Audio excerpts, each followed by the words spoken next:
what is your feeling about the relationship between money and spiritual work? Well,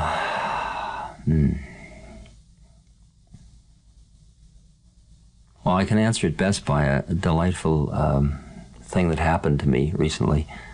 I was having a talk with my father, whom I love very dearly, and he heard that I was doing records for cost, involved with records for cost, and trying to lower the price of Be Here Now, and not charging, not collecting any personal money for lectures and stuff. And he said to me, "What's the matter? Are you against capitalism?"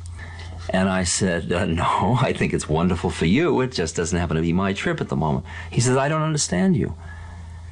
So then I got a brainstorm. I said to him, "Didn't you just try a case for Henry, your brother-in-law?" He says, "Yeah." I said, "Did you win it?" He says, "You bet I did." And he says, "It was an interesting case." And he went into quite a description of how he had won this case. I said, "Wow, that's impressive. Did you charge him a big fee?" And he says, "Of course not. He's my brother-in-law." I said to him, "Well, that's my predicament. Everybody's my brother-in-law. That who am I going to charge the big fee to? Who am I going to rip off? Who am I going to treat as them in order to collect certain money?" That is, as my spiritual works evolved, I'm looking at the space where everybody's us. I'm living in it. And the economics of a place where everybody's us is entirely different from the economics where it's us against them, or there's them out there, right? So that I don't think things like about Buddhist livelihood and so on are best done from the level of reading an instruction and then trying to do it out of ought. I think the general rule is, as you work on yourself and get less and less attached to your own specialness, your economics changes as a result of that, rather than I ought to do this or I ought not to charge. Because a lot of people, I can feel that they're not quite cooked, because they'll do a spiritual thing, but they'll do it in such a way that it creates economic hardship on themselves or someone else.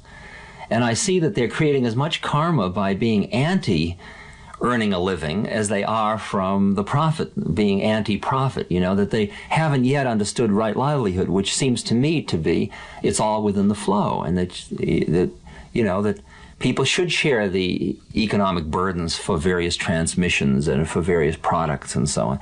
But the game of getting as much as you can from another person by treating them as an object, that game doesn't hold up as you become more conscious.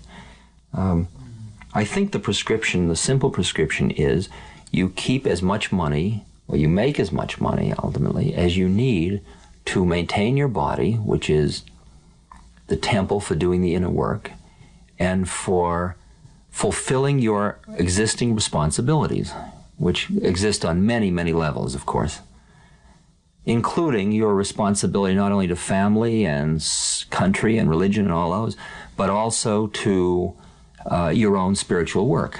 That's also one of your responsibilities. And beyond that, all money's given away. Okay?